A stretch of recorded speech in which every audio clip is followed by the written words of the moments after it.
Today we're at Maudslay State Park, and this is the scene that's in front of us. There were several things we could have painted, but when we saw this overlook facing the river, it kind of beckoned us.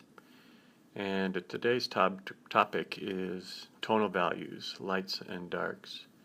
You can tell by the image that it's an overcast day, which tells me that the lights and darks are going to be, the contrast is going to be minimal, or say more simple than if it was a brightly lit day where we'd have extreme contrast. This is going to be a more muted palette and closer in terms of tonal value. Here you can see my sketch laying out the trees. I did some pruning. I cut a lot of the boughs off of the lower section so that we could see that distant land and the ascending clouds behind it.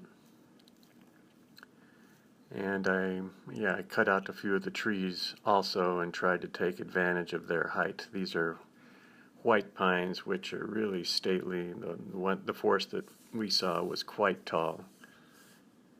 And what I'm doing now is laying out the basic shapes. I had some challenges, I felt, in placing the trees and deciding different heights and different angles. I'm only using 4 or 5 of these trees, but so I had to work at positioning them so that there was variety in repetition. I'm starting with a wet-on-wet wash into the sky and trying to create that feeling of a misty, humid day. We did see some breaks in the sun later in the sky later on, but when I was first looking at the scene, there was a kind of misty quality to everything. There was some warmth behind the clouds, and there were ascending shapes which seemed to be moving upward, and that's what I'm trying to portray right now, are clouds which are sort of ascending off of the horizon. Using cobalt blue, yellow ochre primarily, and a little bit of, I think I have a little red in this also, giving it a violet feel. A lot of blue in the distance as the misty quality of the day was showing us. We had a lot of blue. Even though it was a forested area, these greens became bluer as they moved towards the distance. Also trying to take advantage of some of the wet painting so that I can get some soft edges to the background, establishing basically 2 narrow land masses that give us the feeling of a river turning. And I'm going to create the water surface by starting with just a little bit of clean water. I want to get a soft edge and a feeling of brightness to the water, so I'm painting that soft edge, dropping in some grays, and then as I bring the brush up, I'm really trying to take advantage of the dry brush. And there you can see right at the turn where I'm establishing a sort of focal area is some sparkly dry brush, and I saw this, I liked it, so I'm going to leave it like this. Foreground is minimal, just some rough greens and browns of a dark nature pushing back against the scene, creating depth.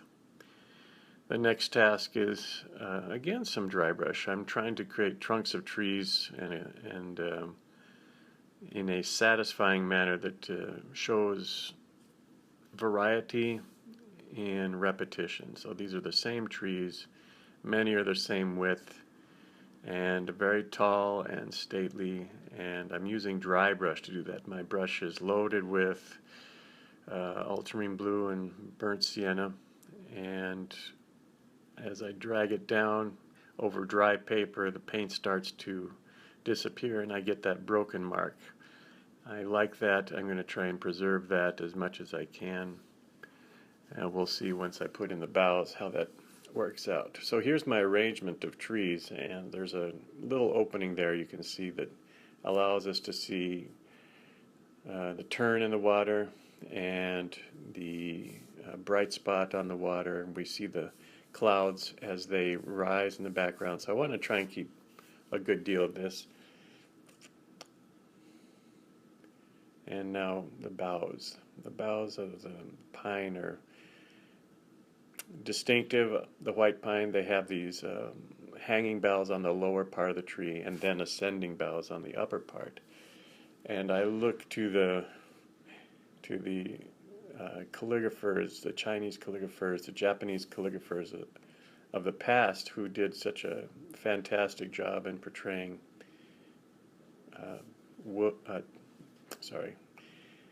trees that have this sort of quality to them. Their brushwork and use of the brush to create these boughs, I feel, is something I would like to think about as I'm doing it. So I'm trying to remember some of the strokes that I saw on scrolls at the MFA or in my travels to Japan.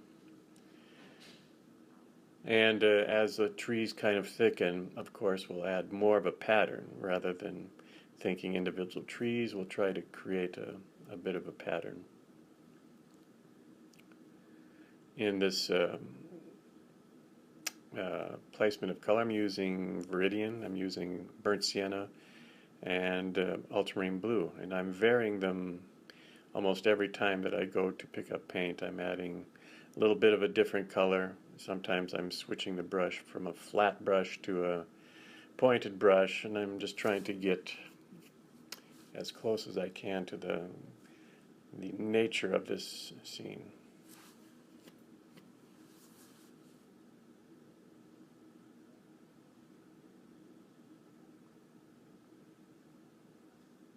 As I'm building this up, I'm aware of how it's affecting our view through the trees and seeing the back, towards the back where the water is, where the sky is, and so I'm trying to avoid too much clutter around that area, and also trying to be rather spontaneous at the same time. So sometimes good things come of that, sometimes not. In any case, we're building up the trees and creating some depth in the trees now, some stronger darks in there, and trying to finalize the pattern. Well, this is it. This is the final piece, and you can see towards the back where the sky is parting, where there's a bit of highlight on the water, where there's a turn in the river, and at the same time you can enjoy, I feel I can enjoy these tall, stately pines of Maudslay State Park.